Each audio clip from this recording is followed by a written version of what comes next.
महेंद्र भाई ने बहुत बढ़िया कविताएं आपको सुनाई, ट्रक की यात्रा करवाई जी, बाद में फिर रेल की यात्रा करवाई, ऐसे में जबकि डीजल के दाम बढ़ रहे हैं। मैं तो आम आदमी की बात करता हूँ, आपको एक साइकिल की यात्रा कराता हूँ जिसमें कोई खर्चा नहीं है। जी जी जी। जाते हुए को आती हुई नजर आ गई। अच्छा। साइकिल डायरेक्ट टकरा गई। लड़की बोली संभलते संभलते देखकर भी नहीं चलते। हाँ। लड़के ने कहा लगता है तुम्हें दिमाग से बिल्कुल ही लाचारी है। अरे बावली ये टक्कर देख कर ही तो मारी है। बहुत अच्छे। और इसी गोत्र की एक कविता और सुनिए। लड़का लड़की के चक्कर में रोजाना 6 मील से आता था। अच्छा। उसकी मेहनत के लिए आप लोग तालियां बजाएं। हाँ, मेहनत के लिए 6 मील। आपकी तालियां बजनी बहुत जरूरी इसलिए भी है कि आपकी तालियां हमारे लिए 7वें सिलेंडर का काम करती हैं आजकल। लड़का लड़की के चक्कर में रोजाना 6 मील से आता था, उसे छेड़ता था और एक ही गाना गाता था। अच्छा। तेरे घर के सामने एक घर बनाऊंगा। लड़की को ये बातें बिल्कुल भी नहीं पछती थी, वो ऐसी वैसी बातों से बचती थी। सो मरती क्या ना करती, एक दिन डरती डरती अपने बाप को सारी बातें बता बैठी। बाप की मूछें गुस्से में ऐठी, बर्बाद होना उसकी किस्मत में है लिखा। अब कभी गा दे ये गाना दोबारा तो कहना घर बनाने की छोड़ तू खाली प्लाट लेकर ही दिखा। 2 लाख रुपए गज का भाव है मेरी कॉलोनी में। पूरा का पूरा खप जाएगा, प्लाट के बदले खुद नप जाएगा। क्या बात है। और यदि हो ही जाए कोई अजूबा, पूरा कर ही ले वो अपना मंसूबा, तो बेटी तू भी निसंकोच उसको वर लेना, एक झटके में शादी कर लेना, क्योंकि वो लड़का जीवन के किसी भी स्तर पर फेल नहीं है। घर बनाना आज के जमाने में कोई खेल नहीं है। वाह वाह वाह, बहुत अच्छे, बहुत बड़े। मुझे घर से अपनी एक घरबार वाली कविता याद आ गई जी। वो मैं आपको सुनाता हूँ। असल में क्या होता है, कई बार आदमी गलत संगत में फंस जाता है। मुझसे ज्यादा ये कौन समझेगा कि आदमी गलत संगत में कैसे फंसता है। इन्होंने मेरे दिल की बात कितनी अच्छी तरह बयां की। क्या बात है। वो आदमी गिरता पड़ता हुआ घर पहुंचा। अच्छा, अगले दिन पत्नी ने पूछ लिया कल कहाँ से इतनी पी कर आया था? बोला कुछ नहीं, कल मैं गलत संगत में फंस गया। पत्नी ने पूछा किनके साथ बैठ लिया? बोला हम 4 दोस्त थे, 1 बोतल थी, 3 पीते नहीं थे। 4 जा रहे थे एक मुर्दे को कब्रिस्तान में लेकर। एक का पांव एक कब्र के ऊपर पड़ गया तो दूसरे ने टोक दिया। बोला अरे देख के चल, नीचे मुर्दा है। पहले वाला बोला फिर ऊपर भी हमने कौन सा वर्ल्ड कप उठा रखा है।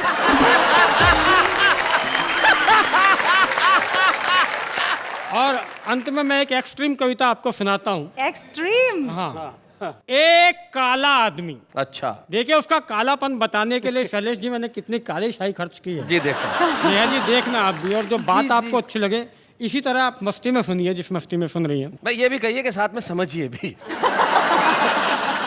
क्या गारंटी है। एक काला आदमी, बहुत ही काला, काला शाह, सुपर काला। अच्छा। Jet black. ओहो। Double African. Double African. Elder son of अमावस। औंधे तवे का ताऊ, पहाड़ी कौवे का परदादा, कोयल संप्रदाय का दादू, बंगाल का काला जादू।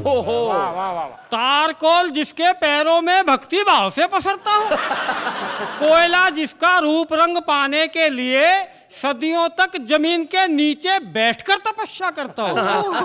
जिस दिन उस कालानुभाव के दर्शन हुए जमीन थमी रह गई। अब इससे ज्यादा और क्या कहूं, इतना कहने के बाद भी मेरे पास शब्दों की कमी रह गई। क्या बात है। वाह वाह। एक दुकान पर गया, ना शर्म ना हया, बोला गोरे होने की क्रीम है।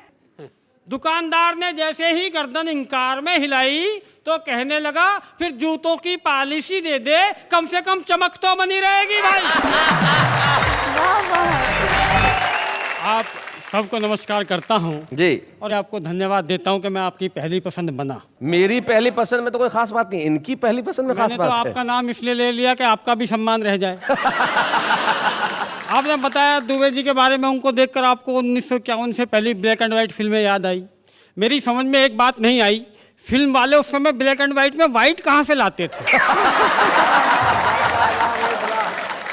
एक कविता मैं आपको सुनाता हूँ। हाँ भाई, और कविता का शीर्षक है मल्लिका जी स्वर्ग में। क्या बात है, क्या बात है। मल्लिका जी हाँ, स्वर्ग जी। में। जी। टेक्नोलॉजी की बातें हो रही हैं तो मैं आपको बता दूं, स्वर्ग एक ऐसी चीज़ है जहां साइंस भी किसी को जाने से नहीं रोक सकती। जी। उसकी भी लिमिटेशन है, वो भी बस आने वाले को ही रोक सकती है।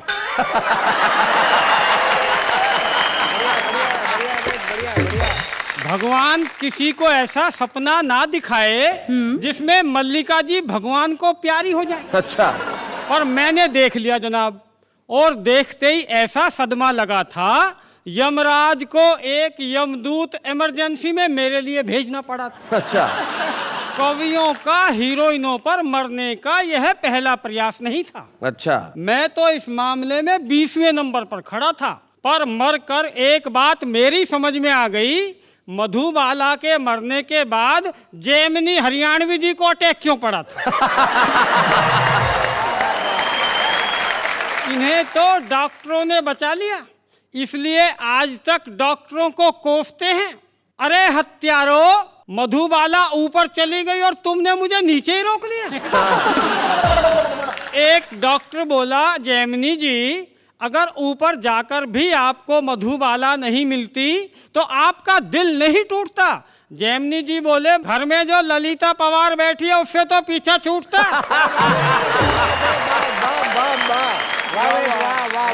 खैर मैं इस मामले को ज्यादा नहीं रोना चाहता, मधुबाला के चक्कर में अपनी मल्लिका को नहीं खोना चाहता। तो मैंने यमदूत से कहा, यमदूत भैया जरा जल्दी चलो, नहीं तो मल्लिका वाला यमदूत काफी दूर निकल जाएगा। सुनकर वह रोने लगा। मैंने कारण पूछा तो बोला, अपने मुकद्दर को रो रहा हूं। एक यमदूत वो जो मल्लिका को कांधे पर बिठा कर ले गया होगा, एक मैं जो तुम्हें ढो रहा हूं। खैर किसी तरह यमपुरी आई जी। तो पता लगा वहां भी हाहाकार था। अच्छा। वो यमदूत मल्लिका को लेकर फरार था। यमराज की सारी टीम माथे पे हाथ धरी बैठी थी, सबकी नानी मरी बैठी थी।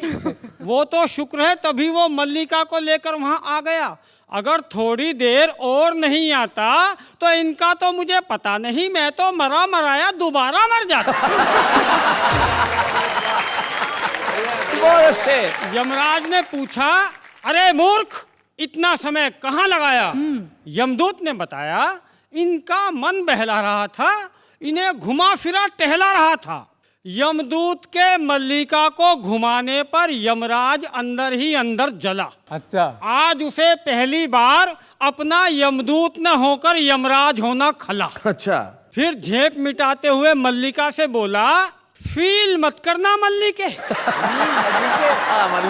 फील मत करना मल्लिके, सच मानना मैंने तो पार्किंग से भैंसा निकालकर स्टार्ट भी कर लिया था।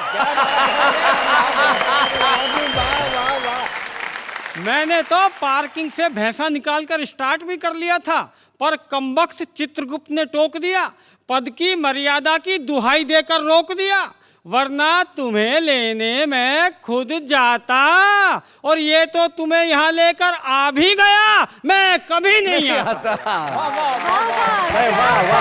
कविता एकदम शुद्ध है। शुद्ध है। कविता का शीर्षक है मिलावट। अच्छा। शुद्ध कविता का शीर्षक मिलावट। भाई क्या बात है, बहुत अच्छे। और मेरा ये दावा है, कविता किसी को किसी भी तरह का नुकसान नहीं पहुंचाएगी, क्योंकि ये उनको सिर्फ सुननी है, खानी नहीं है। मैंने इसमें केवल शब्दों का इस्तेमाल किया है, वो भी बिना चुपड़े। जी। मैं बताऊं, मैं तो आ रहा था अभी एक जगह दिल्ली में, मुझे पुलिस कैश पोस्ट पर रोक लिया। Cash post? हाँ, क्योंकि वो चेक नहीं लेते थे। बहुत अच्छे। चेक के लिए तो कई जगह साफ साफ लिखा हुआ है, चेक ना का। चेक ना का। तो मुझे रोककर मेरा नाम पूछ लिया। मैंने कह दिया वेद प्रकाश। नाम सुनकर उन्हें ये लगा ये कोई बाबा बाबा होगा, अच्छा। क्योंकि बाबा उन दिनों पकड़े भी ऐसे ही जा रहे थे जैसे घी के टीन और कनस्तर। तो वहां से मुझे इस कविता की जमीन मिली, प्लॉट मिला। मिलावट की खिलावट आपको सुनाता हूं। सुनाइए। देश के विकास के लिए नई पीढ़ी को नई राह दिखानी थी, वेस्ट से बेस्ट यानी फेंकने वाली चीजें काम में लानी थी। करेक्ट। पर लालच के अंधेपन में हम सब सपनों को कुतर आए। जिस कचरे से बिजली बनाने चले थे उसी से धनिया बनाने पर उतर आए। बढ़िया है, बहुत बढ़िया। इनको इन 4 लाइनों में सबसे बड़ी अच्छी लाइन कौन सी लगी कि फेंकने वाली चीज को काम में लानी थी? जी सुना। जिस कचरे से बिजली बनाने चले थे उसी से धनिया बनाने पर उतर आए। देखकर विकास की ऐसी गाथा मैंने पकड़ लिया माथा कि क्या करे इन गद्दारों का। जितना डर नहीं था महावीर के जमाने में हत्यारों का, जितना डर नहीं था बुद्ध के जमाने में चोरों का, जितना डर नहीं था गांधी के जमाने में गोरों का, उससे ज्यादा डर हो गया है आज मिलावटखोरों का। क्या बात है, वाह वाह वाह, बहुत अच्छे, बहुत बढ़िया बात है। मैं आपको बताऊं, मुझे तो पिछले दिनों सूर्य कुमार जी मिल गए, बहुत परेशान थे। मैंने पूछ लिया भाई साहब क्यों परेशान हो? कहने लगे वेद कुछ नहीं, कीड़े मारने की दवाई लेकर आया था उसमें भी कीड़े पड़ गए। हालत ये हो गई जी, मैंने तो किसी की 2 पंक्तियां सुनी पिछले दिनों। मेरी खुदकुशी के चर्चे थे रात भर शहर में, सुबह उठे तो पता लगा मिलावट थी जहर में। भाई बहुत बढ़िया, बहुत बढ़िया, बहुत बढ़िया। किसी और की छोड़िए, मैंने खुद अपनी 2 पंक्तियां किसी और के मुंह से सुनी। अच्छा। एक कवि सम्मेलन का औचक निरीक्षण कर लिया। औचक निरीक्षण। वीर रस और हास्य रस की मिली जुली पंक्तियां हैं। जी सुनाए। जो ना घबराए कभी बंदूक तलवार या कराटे से, ऐसे वीर मर गए केवल कूटू के आटे से। ये हालत हुई तब लिखना पड़ा। जी। गोंद है चिपकता नहीं है, घी है पिघलता नहीं है, तेल है चिकनाई नहीं है, बाजार में असली दवाई नहीं है। क्या बात है। चीनी है मिठास नहीं है, इमली है खटास नहीं है, फल है स्वाद नहीं है, फसल में असली खाद नहीं है, कविता है पर आपकी दाद नहीं है। अरे बहुत है, वाह वाह। और कविता की महीन पंक्तियां देखिए जी। माँ परेशान है कि अब मिर्च से नजर नहीं उतरती। क्या बात है भाई, वाह वाह, बहुत अच्छे। दुल्हन पर हल्दी भी असर नहीं करती, उबटन से उबकाई आती है और मिलावट की हद है। हवन में भी 5 फल नहीं, उनकी पुरानी फोटो रखवाई जाती है। क्या बात है, वाह वाह, बहुत अच्छे, बहुत अच्छे, बहुत। इस मिलावट के हमने ऐसे ऐसे चमत्कार भुगते हैं, काली मिर्च बो तो पपीते उगते। भाई बहुत बढ़िया वेद। पत्नी ने कहा सुनो जी, घर में रबर बैंड नहीं है, बालों में क्या डालें? मैंने कहा फ्रिज में पनीर पड़ा है उसके बना ले। क्या बात है। सरकार ने पॉलीथीन पर बैन लगाया तो मित्र के हाथ में पॉलीथीन देखकर मैंने उसे समझाया, अब इसका इस्तेमाल बंद कर दो, इसी में तुम्हारी भलाई है। उसने कहा गौर से देख, ये पॉलीथीन नहीं है, दूध की जमी हुई मलाई है। कहते हैं खाते वक्त मन प्रसन्न रहना चाहिए, पर मैं तो खाना देखते ही सन्न रह जाता हूँ। थाली भी मुझे डराने लगी है, अब मैं उसमें रखा खाना नहीं खाता, वो मुझे खाने लगी। क्या बात है भाई, वाह वाह वाह, बहुत अच्छे, वाह वाह। बहुत बढ़िया वेद। दाल चेहरे पर पाउडर लगाए बैठी है, हाँ। मटर ग्रीन एंड लवली चिपकाए बैठी है। अच्छा। लौकी ने देह में उभार के लिए इंजेक्शन लिया है, हाँ। और जिस दूध की दही रखी है उसने सवेरे ही शैम्पू किया। और अंत में इतना ही कहना चाहता हूँ लालच के अंधों से, कितने जन्मों का जोड़ लोगे इन मिलावटी धंधों से। क्या बात है। महावीर की गांधी की अहिंसा को याद करो, हत्याओं के लिए तो धरती पर पहले ही बहुत हथियार हैं, ये मिलावट जैसे और नए नए तरीके मत इजाद करो। वाह वाह, मिलावट बहुत अच्छा। गणेश जी, हाँ जी। नेहा जी ने पाते के रूप में उनको गुलाब का फूल दिया। हाँ। मुझे खाली पत्तियां ही दे दे तो भी चलेगा। आज मूर्ख दिवस पर बड़ी बड़ी बातें हुई पत्नी को मूर्ख बनाने की। हाँ। मूर्ख बनाया असल में मैंने। अच्छा। मेरी पत्नी ने मुझसे कहा कि मैं आज रात को सपने में आऊंगी। मैं हनुमान चालीसा पढ़ के सो गया। मूर्ख दिवस है और आज का देखा जाए तो फाइनेंशियल ईयर का क्लोजिंग डे भी है। बिल्कुल। साल भर का कच्चा चिट्ठा अपना आदमी जमा करा देता है सरकार के पास इस दिन। अगले दिन बचता है हमारे पास सिर्फ मूर्ख बनने का दिवस, इसलिए 1 अप्रैल को मनता है। मैंने एक कविता लिखी है, महीने के आखिरी दिनों में पहली बार। सुनाए। पिछली 25 तारीख को जैसे ही रसोई में एंट्री की भाई, अपने इकलौते पतीले के पेट से आवाज आई, अच्छा। जा देख ली तेरी मालिकी, 10 दिन हो गए, 15 के बाद मुझ में कोई सब्जी नहीं पकी। वाह वाह वाह वाह। तू नहीं जानता मैं क्या क्या सह गया। आज सारे बर्तनों में मेरा मोल 2 कौड़ी का रह गया। ओहो। अब इससे पहले मैं चुल्लू भर तेल में जल मरूं, एक बार सब्जियों का मजा चखा दे। अरे निर्लज्ज, आज तो पका दे। मैंने भी न जाने किस जोश में ठान लिया, आज पतीले को छकाऊंगा, चाहे कुछ भी हो जाए सब्जी जरूर पकाऊंगा। हाँ। इसकी एक एक इच्छा कर दूंगा पूरी। इसी इरादे से मैंने अपनी जेब घूरी। जेब मुझे घूर रही थी। अच्छा। बोली ऐसे क्या आंखें निकालते हो, याद करके बताओ कभी मुझ में कुछ डालते हो। बहुत अच्छे। जाओ क्यों करवाते हो बेकार में अपनी जान को बखेड़ा। इससे ज्यादा तुम्हारी नाक क्या कटेगी, जिंदगी गुजर गई बस में लटकते लटकते। हाँ। लेकिन किसी जेब कतरे ने मुझे आज तक नहीं छेड़ा। बहुत अच्छे। वो तो कुछ और ही होते हैं जिनकी कभी कभी कट जाती है। हाँ। वैसे भी तुम्हारी काट के कोई क्या लेगा, अगले की ब्लेड का खर्चा भी नहीं निकलेगा। तनख्वाह तो सारी घराने से पहले बट जाती है और जो 2-4 बचते हैं मुई गुल्लक फटक जाती है। हाँ। इसलिए थोड़ा लिहाज बाकी है तो मेरा पीछा छोड़ो और जाके गुल्लक को ही फोड़ो। तो जेब से मायूसी पाकर मैंने तैश में आकर गुल्लक में बंद अपना गुड़लक जमीन पर दे मारा। वाह वाह वाह वाह। गुल्लक में बंद अपना गुडलक। और उसमें कैद अपने अतीत से बचाया हुआ भविष्य, यानी 3 रुपए का नोट बाहर निकाला। अच्छा। 3 का? चौंकिए नहीं, 3 रुपया 50 के नोट का नया नाम है। अच्छा। क्योंकि आजकल बाजार में 1 रुपए का कुल 6 पैसा दाम है। क्या बात है भाई, वाह। मैंने नोट जेब में डाला और एक पखवाड़े से यूजलेस पड़ा अपना सब्जी का थैला निकाला। यूजलेस? थैला मुस्कुराया, बोला धन्यवाद, महीने के आखिरी दिनों में आपने मुझे उठाकर मेरा सम्मान बढ़ाया, आपका आभारी हूँ। मैंने कहा चिंता मत कर, आज भारी भी कर दूंगा।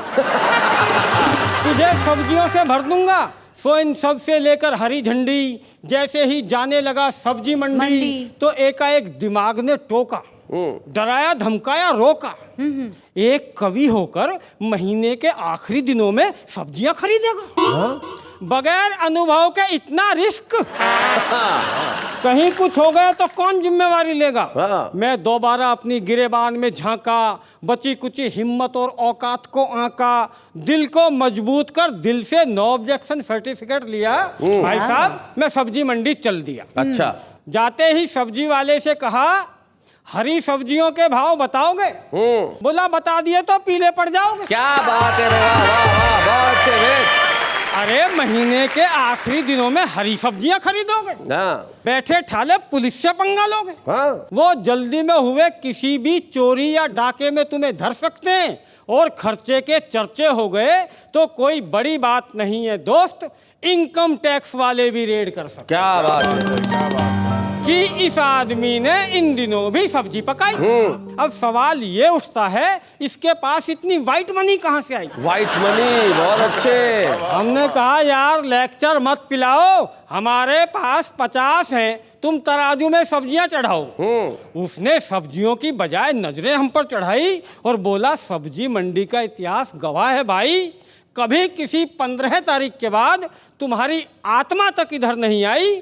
आज तू समूचा आया है, सच बता ये 50 का नोट कहीं अपनी मुनिया की गुल्लक की हत्या करके तो नहीं लाया है। क्या बात है। सुनकर ये बात दिमाग में फंसी। अरे दुकानदार है ज्योतिषी। मैंने कहा यार मान गया, पर गुल्लक फोड़ने का राज तू कैसे जान गया? बोला हमें तो हर ग्राहक की औकात का पता है, लेकिन अपनी कौन मानता है। लोग तो दुकानदार समझकर आगे बढ़े जाते हैं। गुल्लक फोड़ने के समाचार मेरे शहर में अखबारों में नहीं, चेहरों पर पढ़े जाते। क्या बात है, वाह वाह वाह वाह वाह, क्या बात है। और सब्जी वाले की इस बात का मैं कोई जवाब नहीं दे पाया। जवाब दे गई थी उसके सामने खड़े रहने की मेरी हिम्मत, मेरी बीमार झूठी समझ के लिए। जैसे ये बात दवा हो गई और जेब में पड़े 50 के नोट की अकड़ जाने कहाँ हवा हो गई। क्या बात है। मेरा थैला रीता का रीता लौट आया था। मैं उस पतीले से शर्मिंदा था जिसके तमाम अरमानों का गला घोंट आया था। वाह वाह। खुश थी तो केवल मेरी जेब। महीने के आखिरी दिनों में जिसकी मांग 50 के नोट से संवर गई थी, जिसे संवारने के लिए मेरी गुल्लक बेमौत मर गई। हाय हाय हाय। शैलेश जी, जी मेरी एक बात समझ में नहीं आई। आप इतनी देर से नेहा जी को बीमारी बीमारी बता रहे हैं। नहीं, मैंने कब बताया भाई? नहीं नहीं, वो साक्षात इलाज है, आप मेरी निगाह से देखिए। अच्छा, एक शेर आपको याद होगा, उनके देखे से जो आ जाती है चेहरे पे रौनक, हाय। वो समझते हैं बीमार का हाल अच्छा है। क्या बात है भाई वेद प्रकाश। लेकिन तुम्हें इलाज नजर आ रहा होगा। मैं तुम्हें सिर्फ इतना सा कहना चाहूंगा, ये तो आज कविता पढ़ेगा, चला कल जाएगा, 3 दिन साथ रह ले पता चल जाएगा। आज बीमारी की बात चल रही है, मुझे अपनी एक और छोटी सी कविता याद आ गई। सुनाइए वेद जी। स्वास्थ्य मंत्री ने संसद को बताया कि सरकारी अस्पतालों में इस साल कुल 6,660 मरीज आया। अच्छा, लेकिन खुशी की बात है, इतने ही मरीजों में मरने वालों का प्रतिशत पिछले साल जहां 70 था, इस साल केवल 7 है। ओनली 7। सुनते ही विपक्षियों का बिगड़ गया सेंस। कहां 70 और कहां 7, एक ही साल में इतना डिफरेंस। ये बात भला कैसे पचे? आप बताएंगे। बचने वाले 63% क्यों बचे? क्यों बचे? मंत्री बोला, अब इस सफलता पर ज्यादा क्या कहें, मरीज मरते कहां से, डॉक्टर तो सारे साल हड़ताल पर रहे। बहुत बढ़िया। लेकिन तमाम बीमारियों के बावजूद आदमी जहां पहुंचता है वहां की एक कविता मैं सुनाता हूँ। जी। स्वागत है। कविता का शीर्षक है कब्रिस्तान। ओहो। कवि मंथा मचल गया, घूमते घूमते कब्रिस्तान में निकल गया। दरवाजे पर ही टकराया एक तेज हवा का झोंका, किसी अदृश्य आवाज ने रोका, भूत होने का आइडेंटिटी कार्ड दिखाओ। मैंने कहा भैया कौन हो, सामने तो आओ। बोला मैं मुर्दों की पुलिस में SHO हूं। अच्छा, सामने नहीं आ सकता हूं, पर तुमको बता सकता हूं, अगर कब्रिस्तान में घूमना चाहोगे तो ये आदमी रूप तुम्हें खोना पड़ेगा, थोड़ी देर के लिए भूत होना पड़ेगा। सही बात है। मैंने कहा थोड़ी देर की बात है तो बना डालो। बोला ऐसे ही, पुलिस के रूल नहीं जानते, पहले 50 का पत्ता निकालो। बहुत अच्छे। रूल यानी डंडा, तो यहां भी पुलिस वाली चलाओगे? हाँ। जैसे थाने में बनाते हैं ऐसे भूत बनाओगे? क्या बात है, बहुत अच्छे, बहुत बढ़िया। बोला नहीं नहीं, यहाँ तुम्हें डंडे नहीं खाने पड़ेंगे, बस तुम्हारे कान में 1-2 मंत्र सुनाने पड़ेंगे और देखते देखते तेरा आदमी रूप कहीं खो जाएगा, तू अच्छा खासा भूत हो जाएगा। मैंने 100 रुपए देने का वादा किया तो वह अंदर तक गुदगुदाया, मैंने डबल दिए। अच्छा, कुछ अजीब सी भाषा में मेरे कान में बुदबुदाया और देखते देखते मेरा आदमी रूप कहीं खो गया। हाँ, मैं सचमुच भूत हो गया। ओए बाप। हाँ दोस्तों, अंदर जाते ही खुलने लगे रहस्य पर रहस्य। बाहर की सड़कें मुझे सुनसान लगने लगी और अंदर की एक एक कब्र जैसे इंसान लगने लगी। क्या बात है, वाह वाह वाह। जिंदा कब्रें, बोलती कब्रें, नाचती कब्रें, डोलती कब्रें, एक दूसरे की पोल खोलती कब्रें। कब्रें मुस्कुरा रही थी, इधर से उधर जा रही थी कि अचानक ताजा खुदी कुछ ऐसी कब्रें पड़ी दिखाई जिनकी कम थी गहराई। अच्छा, मैंने कहा तुम्हारी गहराई लगभग 1.5 फुट कम है। क्यों? बोले ठेके पे खुदी है यूं। बोली ठेके पर खुदी है यूं। और जब इंजीनियर ने भी गहराई कम बताई तो उसके हाथ में 500 की गड्डी थमा। ठेकेदार बोला हम गहराई में नहीं गए, तू भी मत जा। क्या बात है भाई, बहुत बढ़िया, बहुत अच्छे। तभी एक कब्र चिल्लाई, हिंदू मुस्लिम सिख ईसाई आपस में हैं भाई भाई। मैंने कहा लगता है तू काफी एक्टिव है। बोली क्यों ना हूं, बंदी एडवांस में बनवाई जा रही 50 कब्रों की रिप्रेजेंटेटिव है। एडवांस में 50 कब्रें एडवांस?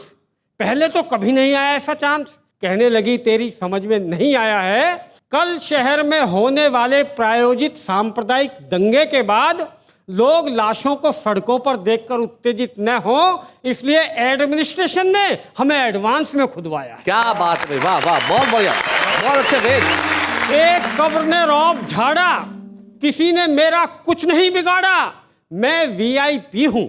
मैंने कहा भला वीआईपी कब्रों में कौन आता है? कहने लगी वही जो अपने कारनामों से हजारों लोगों के लिए कब्रें खुदवाते। क्या बात है, बहुत बढ़िया वेद, बहुत अच्छे। एक कब्र दिखी शांत मौन, मैंने उसकी पड़ोसन से पूछा इसमें कौन? कहने लगी इसमें कोई टटपुंजिया घुसाया।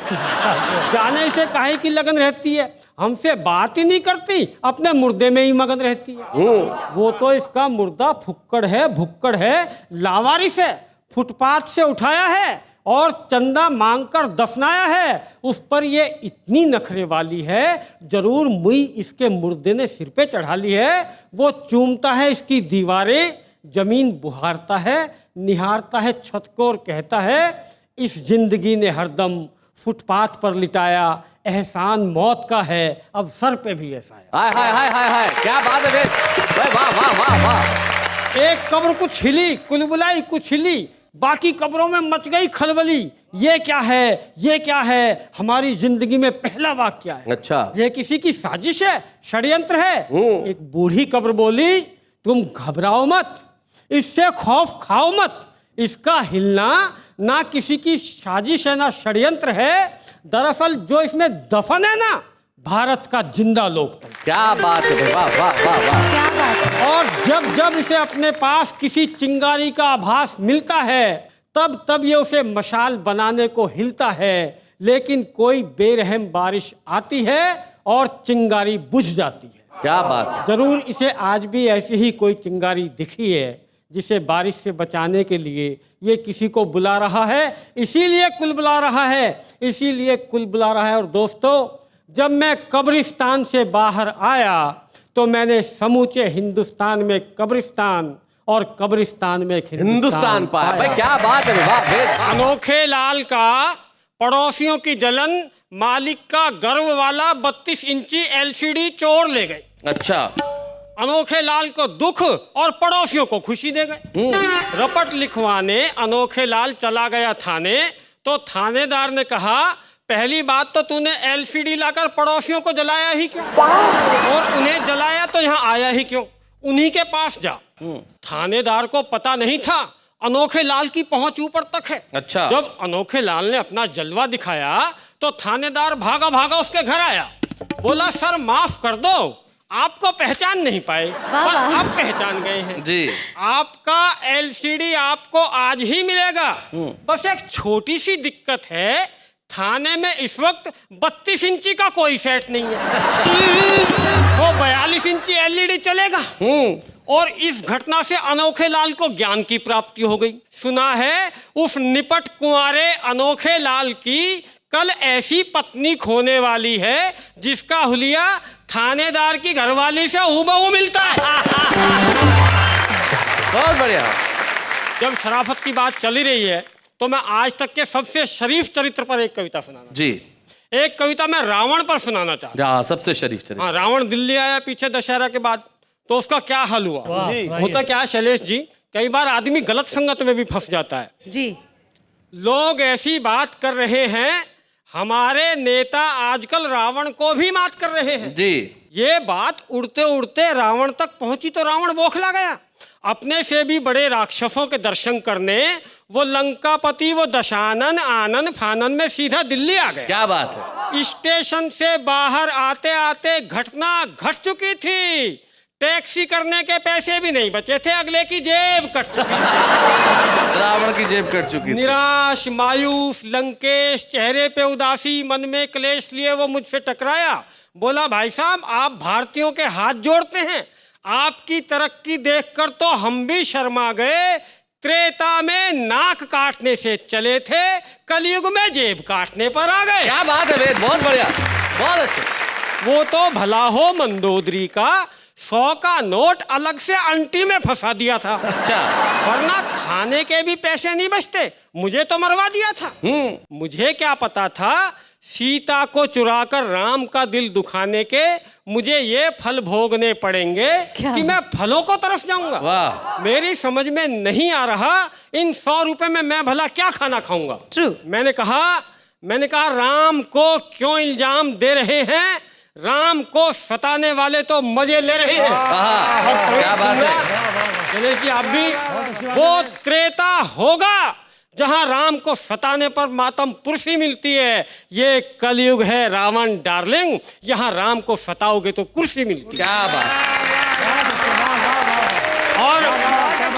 और रही बात खाना खाने की, तो चिंता मत कर, सामने ढाबे में 70-80 रुपए में बहुत बढ़िया थाली मिल जाएगी। तेरी तबीयत खिल जाएगी। जा, मैं इंतजार कर रहा हूं, तू खाकर आ। रावण ढाबे में गया और जब बाहर आया तो अगले के कपड़े और मुंह दोनों उतरे हुए थे। अच्छा। मैंने कहा, क्यों रावण, कपड़े क्यों उतार लिए? बोला, उतार नहीं लिए, ढाबे वाले ने उतरवा लिए। मैंने कहा, तुम्हारे पास तो 100 रुपए का नोट था। सुनकर रावण रुआंसा हो गया, पर किसी तरह अपने आंसू रोक लिए। कहने लगा, मैं क्या करता, अगले ने 70 रुपए पर हेड के हिसाब से 700 ठोक दिए। क्या बात। पर अब मुझे कोई गिला नहीं है। अब मैं ये ही सोचकर नहीं रोता कि जिन नेताओं के दर्शन करने के चक्कर में मेरा ये हाल हो गया, अगर सच में उनके दर्शन हो गए होते तो मेरा क्या हाल होता। क्या बात तो है। मेरा... वाह वाह वाह वाह, बहुत